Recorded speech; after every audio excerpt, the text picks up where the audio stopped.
अपनी copy pen निकालो सारे, जल्दी निकालिए।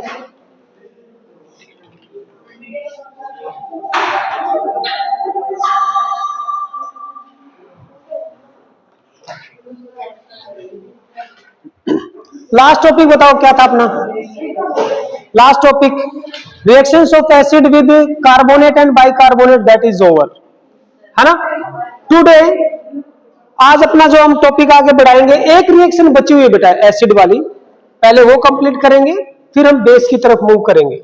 चलिए नोट डाउन करते रहना, जहां पर कोई डाउट आए तो मुझसे पूछना है।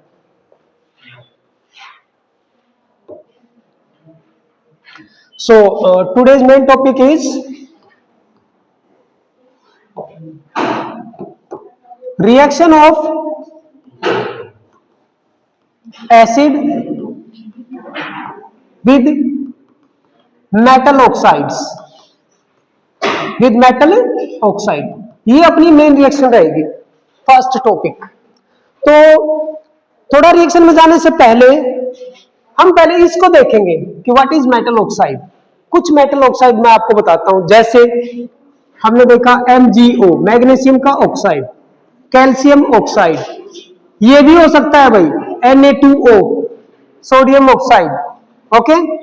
आफ्टर दैट सोडियम के बाद में K2O, ये भी हो सकता है, इवन KO भी होता है, राइट। सो जब मेटल ऑक्सीजन के साथ में कंपाउंड बनाती है तो वो मेटल ऑक्साइड बनता है। इन मेटल ऑक्साइड की नेचर कैसी है पहले उसको देखेंगे बेटा, ठीक है ना। What is the nature of these oxides?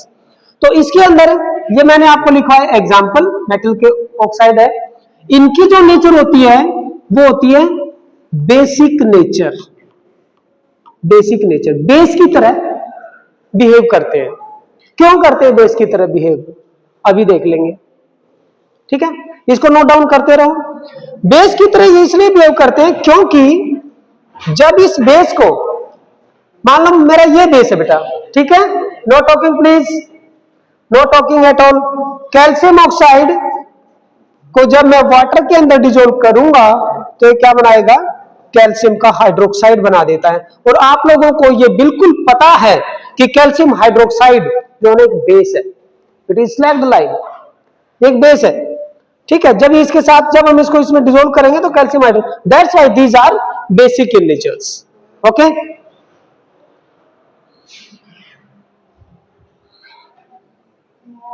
Note down करो। तो अब थोड़ा सा आसान हो जाता है हमारे लिए कि ये जो मेटल के ऑक्साइड है, अगर ये बेसिक इन नेचर है तो डेफिनेटली एसिड के साथ रिएक्शन करेंगे। Know talking in between. ये लो, ये एक एसिड, उसकी रिएक्शन मैं कैल्शियम ऑक्साइड के साथ देखना चाहता हूं, क्या हो सकता है भाई। This is an acid and this is A base, बताइए क्या हो सकता है, क्या बनेंगे सर? एक तो सोल्ट बनेगा, यस, और साथ में H2O, कुछ ऐसा होगा, सोल्ट एंड वाटर बनना चाहिए। देखो क्या बनेगा, कैल्शियम ऑक्साइड की रिएक्शन विद HCl। करो भाई इस रिएक्शन को, कैल्शियम ऑक्साइड, बताइए कौन सा सोल्ट बनाओगे सर? इसका तो नेगेटिव पार्ट और इसका पॉजिटिव, क्या बनाएगा, कैल्शियम का क्लोराइड, कैल्शियम क्लोराइड बनेगा। कैल्शियम क्लोराइड ये तो सोल्ट है, और H2O दैट इज वाटर।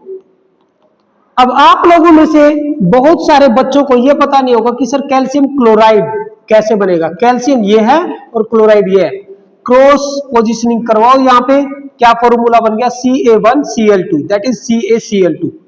तो एक प्रोडक्ट मेरा CaCl2 होगा और दूसरा वाटर मॉलिक्यूल होगा। So this is the main reaction between an acid and a base. So आपको मेटल ऑक्साइड को दिमाग में क्या रखना है, ये बेस होता है, ठीक है, इट इज ए बेस, हो गया।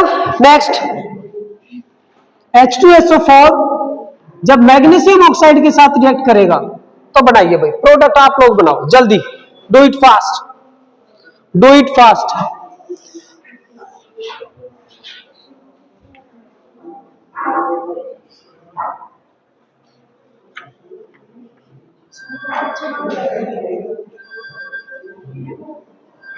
हो गया, बना दो भाई। मैग्नीशियम सल्फेट, ये लो मैग्नीशियम सल्फेट और प्लस में H2O, इसको मुझे बैलेंस करना है। Balance MgH2, yes it is balanced. Magnesium sulphate, ये मैग्नीशियम सल्फेट बन गया और ये वाटर बन गया। तो इस टाइप से रिएक्शन होंगी भाई एसिड और मेटल ऑक्साइड के बीच में। Next, what do you understand by, अगला टॉपिक ये है बेटा, strong acid and weak acid. इसको ध्यान से समझेंगे, strong acid and weak acid. Next topic is this one, strong acid and weak acid. बहुत सारे एसिड होते हैं वो वीक होते हैं, कुछ स्ट्रॉन्ग होते हैं, तो इसका मीनिंग क्या है लिखो बेटा, इसकी डेफिनेशन लिखिए। स्ट्रॉन्ग एसिड को डिफाइन करेंगे पहले। Strong acid, N acid which dissociates or ionizes, या तो आयनाइज हो जाता है या कंप्लीटली डिसोसिएट हो जाता है, और आयनाइजेस इनटू इट्स आयंस, अपने आयंस में completely, okay. N acid which dissociates और ionises into its ion completely, कब, व्हेन डिसोल्व्ड इन H2, जब हम उसको H2O में डिसोल्व करेंगे एट दैट टाइम।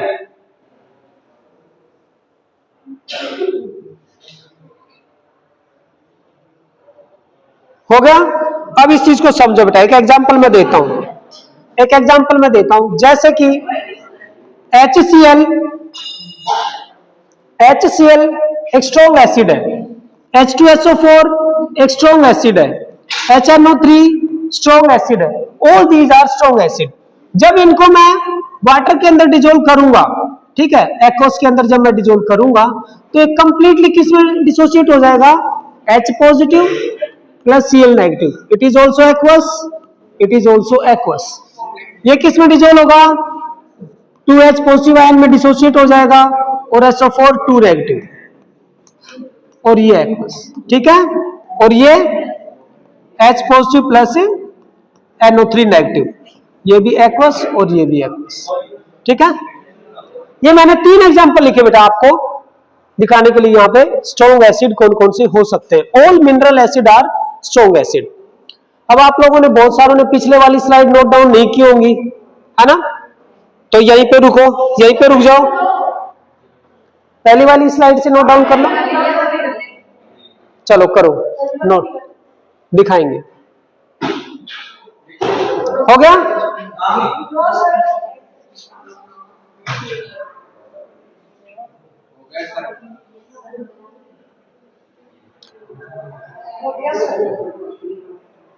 ओके। इसमें कुछ बचा है, इसकी डेफिनेशन और वो रिएक्शन।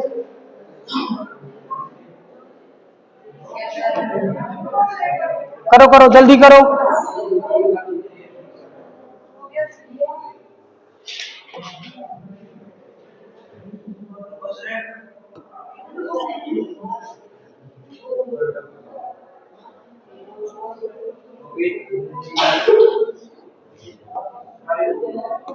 ये हो गया, ये रिएक्शन लिखने हैं आपको, HCl प्लस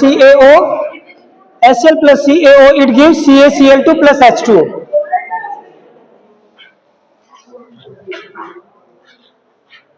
हो गया ये भी, ये वाली देखो, ये हो गई,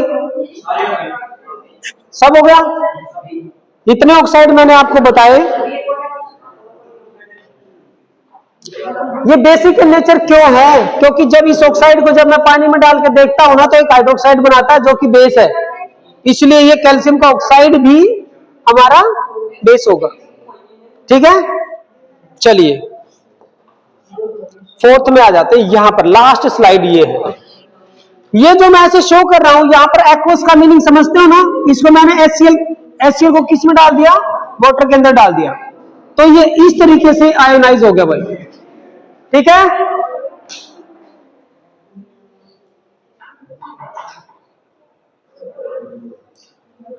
जब भी मैं स्ट्रॉन्ग एसिड की रिएक्शन दिखाऊंगा, इंपॉर्टेंट पॉइंट नोट डाउन करो, ये वाली एरो लगाएंगे बेटा, ये ऐसे, इस एरो का मीनिंग ये है, जब भी ये एरो लगेगी इसका मीनिंग ये है कि अगर मान लो मैंने यहां पर इसके 100 मॉलिक्यूल लिए हैं ना, तो ये पूरा का पूरा डिसोसिएट होगा, 100 इसके बनेंगे और 100 इसके, एक भी अनरिएक्टेड यहां पे नहीं बचेगा। कंप्लीटली आयोनाइजेशन का मीनिंग यही है।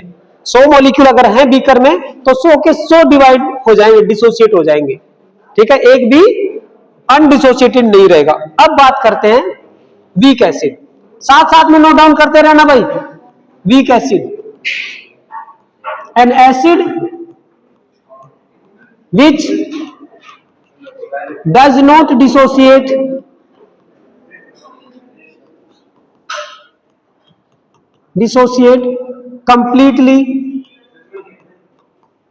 completely into its ion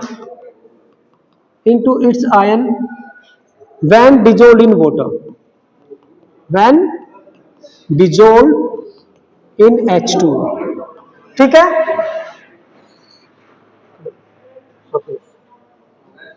वहां पे जाइए, बात मत करना, नहीं तो नीचे बिठा दूंगा, पहले बता दिया, कोई बात नहीं करेगा।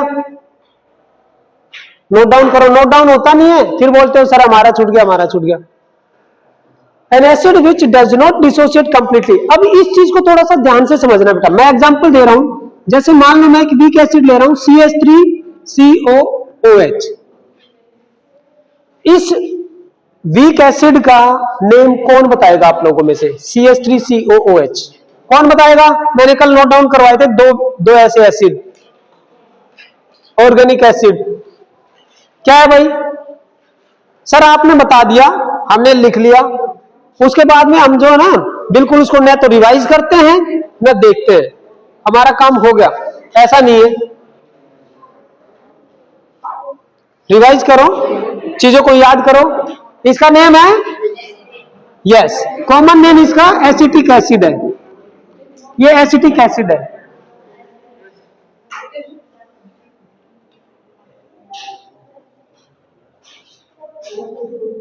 ठीक है, कैसे डिसोसिएट हो गए? अगर मैं इसका एक्वस सॉल्यूशन लेता हूं, अगर मैं इसका एक्वस सॉल्यूशन बना दूं वाटर में डिसोल्व करके, तो ये कैसे डिसोल्व? इसके लिए मैं ये साइन यूज करूंगा, देखो ध्यान से, ये साइन, यानी कि ये रिएक्शन फॉरवर्ड डायरेक्शन में भी जाएगी, और फॉरवर्ड डायरेक्शन में जाएगी तो क्या बनेगा? CH3COO नेगेटिव और प्लस में H पॉजिटिव। मैंने आप लोगों को बताया था बेटा, ये बॉन्ड यहां से ब्रेकअप होता है ना, ये बॉन्ड कहां से ब्रेकअप होता है? ये यहां से ब्रेकअप होता है, ये बॉन्ड, ठीक है, यहां से ब्रेकअप होगा, इसके ऊपर नेगेटिव चार्ज और यहां पर ये पॉजिटिव, ये दोनों एक्वस स्टेट में चले जाएंगे, ये भी एक्वस स्टेट में चला जाएगा, ठीक है। तो जैसे जैसे मान लो initially at time t equal to 0, at time t equal to 0 का मीनिंग क्या है? जब मैंने इसको और पानी को जस्ट मिलाया है एट दैट टाइम, क्या होगा? इसकी कंसंट्रेशन और इसकी कंसंट्रेशन, यानी कि इनकी मौजूदगी बीकर में नहीं होगी, वो बनेंगे ही नहीं एट t इक्वल टू 0 के ऊपर, क्योंकि मैंने जस्ट अभी उसको आपस में मिक्स किया है। लेकिन जैसे जैसे टाइम बीतेगा भाई, 1 सेकंड, 2 सेकंड, 10 सेकंड, उसके बाद में ये बनने शुरू हो जाएंगे। ये जो बनने शुरू होंगे तो कुछ देर के बाद में आपस में कोलाइड करेंगे और ये वापस जो है ये बनाने लगते हैं, ठीक है। और एक टाइम ऐसा आता है जब ये फॉरवर्ड में जाने की, फॉरवर्ड रिएक्शन जो हो रही है इसकी रेट ऑफ रिएक्शन और भाई बैकवर्ड की ये रेट ऑफ रिएक्शन दोनों क्या हो जाती है? बराबर हो जाती है। अंडरस्टूड? तो इसको बोलते हैं स्टेट ऑफ इक्विलिब्रियम। क्या बोलेंगे इसको? This is state of equilibrium. State of equilibrium जब ये आ जाता है, और स्टेट ऑफ इक्विलिब्रियम पे क्या होता है सर? इसके ऊपर है ना रेट ऑफ फॉरवर्ड रिएक्शन, जो फॉरवर्ड डायरेक्शन में जा रही है उसकी rate, and rate of backward reaction,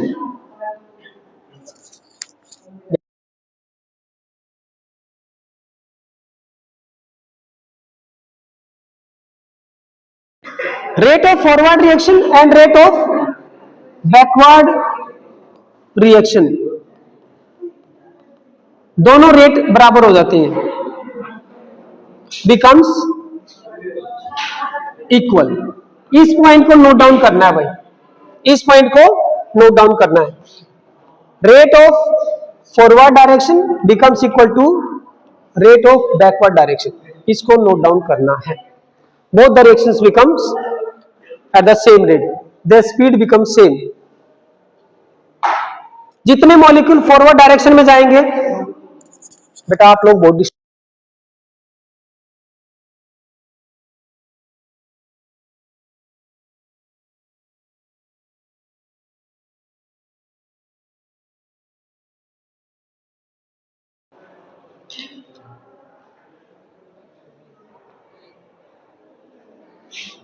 खड़ा होना भाई, मुझे ये बताओ इसका मीनिंग क्या है?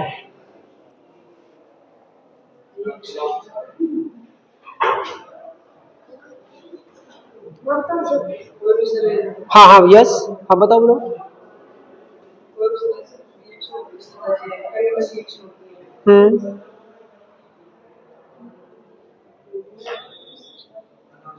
अभी एक ही मिनट पहले मैंने ये समझाया कि भाई जब मैं रिएक्शन को शुरू कर रहा हूं उस टाइम मेरे पास केवल रिएक्टेंट है, लेकिन कुछ टाइम जैसे बीतेगा प्रोडक्ट बनने शुरू हो गए। अगर वो प्रोडक्ट भी आपस में रिएक्ट करें और बैकवर्ड डायरेक्शन में आना शुरू हो जाए, ये सारी रिएक्शन में नहीं होता है, ये केवल और केवल वीक एसिड, वीक बेस, जो वीक इलेक्ट्रोलाइट होते हैं ना, उसके केस में होता है। ओके, तो फॉरवर्ड डायरेक्शन में जाने वाली जो स्पीड है, जिस स्पीड से वो फॉरवर्ड डायरेक्शन में जा रहे हैं सारे के सारे रिएक्टेंट, और बैकवर्ड डायरेक्शन में जब वो दोनों बराबर हो जाएंगी तो एक स्टेट ऑफ इक्विलिब्रियम एग्जिस्ट करेगी। ठीक है, सिट डाउन। उस स्टेट ऑफ इक्विलिब्रियम पे है ना, आप ये मानना CH3COOH एक्वस सॉल्यूशन है मान लो इसका, जब ये स्टेट ऑफ इक्विलिब्रियम में पहुंचेगा CH3COO negative plus H positive ion aqueous state में है, तो इसके ऊपर आउट ऑफ 100 मॉलिक्यूल केवल और केवल यू मान के चलो कि केवल 20 मॉलिक्यूल ही फॉरवर्ड डायरेक्शन में गए हैं, केवल 20 मॉलिक्यूल ही अब इक्विलिब्रियम में फॉरवर्ड डायरेक्शन में ब्रेकअप हुए, बाकी 80 जो है ना अनरिएक्टेड है, बीकर के अंदर वैसे के वैसे पड़े। अगर ये मेरे पास बीकर है, मैंने ये लिए 100 मॉलिक्यूल, ठीक है, मैं ये 100 मॉलिक्यूल लेता हूं फॉर एग्जांपल, ये 100 मॉलिक्यूल लिए, तो इसमें से इन 100 में से ये वाला मॉलिक्यूल हो सकता है, ये हो सकता है, ये I mean to say that about 20% है ना, 20% के करीब वो डिसोसिएट हो जाएंगे, बाकी 80% क्या होंगे, बाकी 80% एज इट इज रहेंगे, वो डिसोसिएट नहीं होंगे। मेन चीज ये है, समझ में आ गया? अब इसको आप करो नोट डाउन, इसको नोट डाउन कीजिए, यहां से शुरू कर दो, नोट डाउन करो फटाफट। ये नोट डाउन हो गया सब क्या? ठीक है, तो ये देखो ये हो गया, ये पॉइंट नोट डाउन कर लिया, ठीक है, ये वाला ये हो गया, इसको नोट डाउन करो।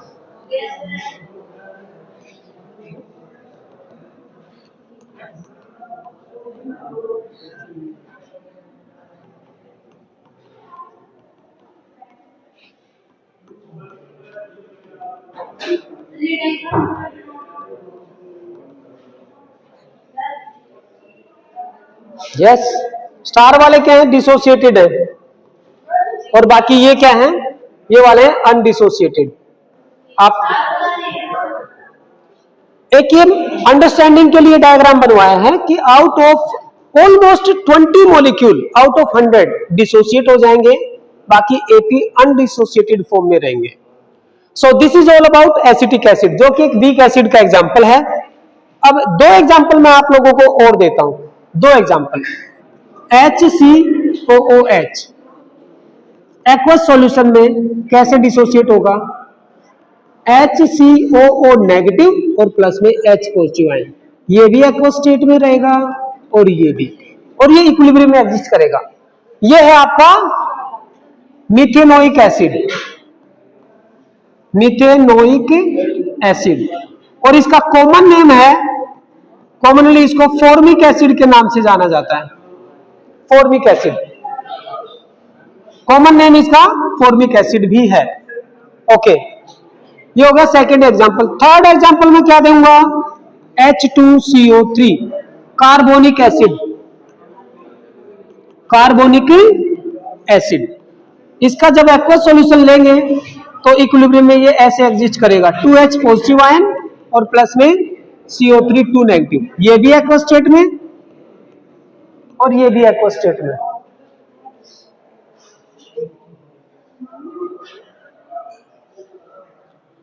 दो एग्जांपल और दे दिए, टोटल 3 वीक एसिड के मैंने एग्जांपल दे दिए आप लोगों को। ओके,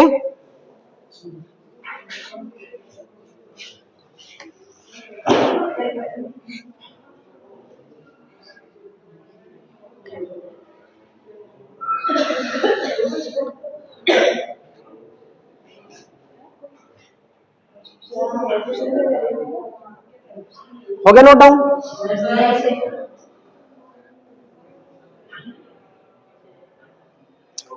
तो एग्जामिनर ऐसा तो है नहीं केवल वो वीक एसिड या स्ट्रॉन्ग एसिड पूछेगा, वो आप लोगों से वीक बेस और स्ट्रॉन्ग बेस के भी एग्जांपल पूछ सकता है।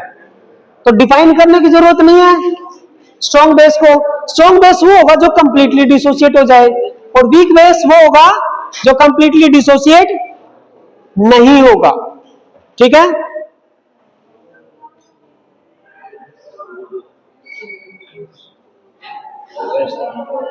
हो गया। चलिए मैं आपको केवल और केवल एग्जांपल दूंगा, डेफिनेशन नहीं लिखवाएंगे क्योंकि डेफिनेशन सेम होगी। स्ट्रॉन्ग बेस के कुछ एग्जांपल लिखो बेटा, जैसे NaOH ये एक स्ट्रॉन्ग बेस है, KOH स्ट्रॉन्ग बेस है, कैल्शियम का हाइड्रोक्साइड ये एक स्ट्रॉन्ग बेस है, मैग्नीशियम का hydroxide this is also strong base, all these are strong basis.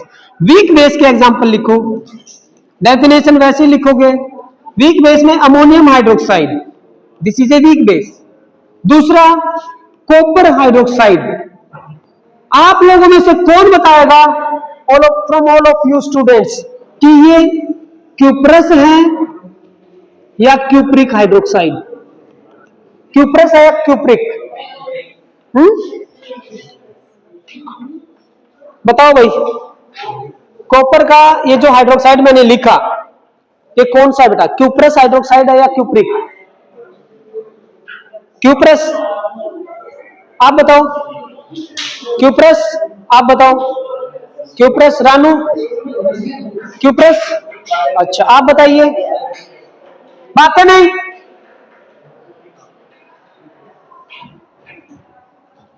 बात कौन कर रहा है मेरे ये समझ में नहीं आ रही।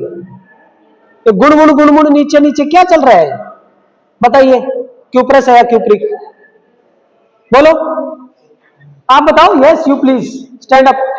हाँ,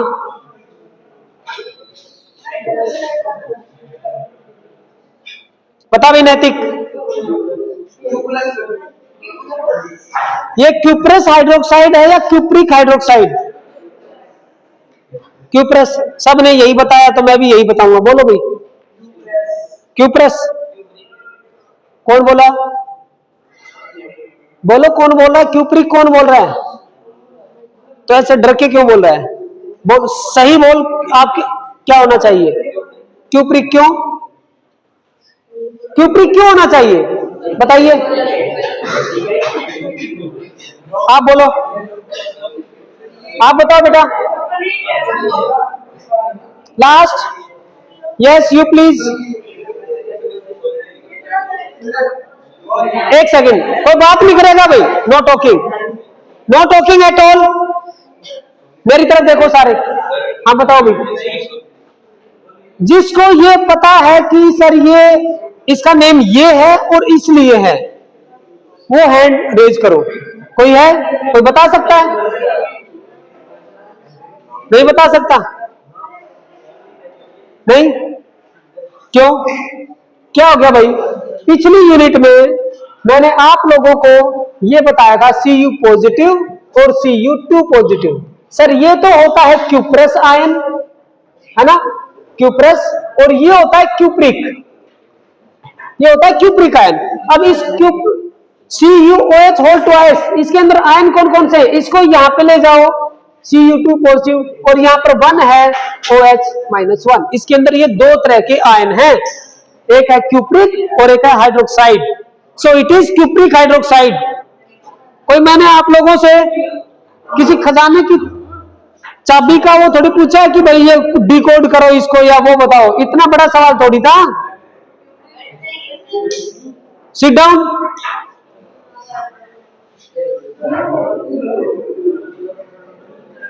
it is cupric hydroxide, it is not cuprous, it is cupric hydroxide. Note down कर लो बेटा, ये दोनों एग्जांपल नोट डाउन कीजिए।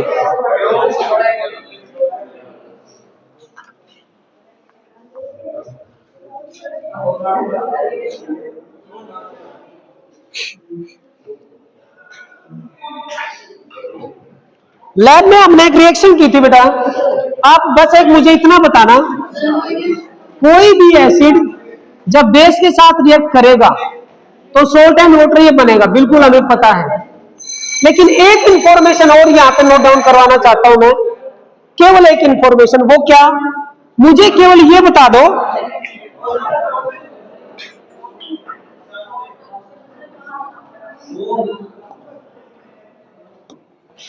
मुझे केवल ये बताइए कि सर इसमें एनर्जी, इस रिएक्शन में एनर्जी रिलीज होगी या फिर एब्जॉर्ब होगी, बस मुझे केवल और केवल इतना बताना है। बताइए, जब भी कोई एसिड किसी बेस के साथ रिएक्ट करेगा तो उसमें एनर्जी रिलीज करेगा या ये एनर्जी को एब्जॉर्ब करेंगे। मैं डेल्टा यहां पे लगाऊं या मैं डेल्टा यहां पे लगाऊं, कहां पे लगाऊं बताइए। मैं एनर्जी को एब्जॉर्ब करवाऊं या फिर एनर्जी रिलीज होगी।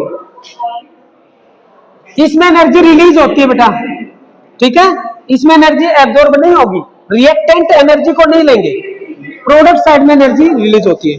So it is an exothermic reaction, ये नोट डाउन कर लो, नोट डाउन करिए, it is an exothermic reaction. जब भी कोई एसिड किसी बेस के साथ रिएक्ट करेगा तो एनर्जी रिलीज होगी। ये क्वेश्चन आएगा भाई, पूछा जाएगा स्टेटमेंट में, ओके।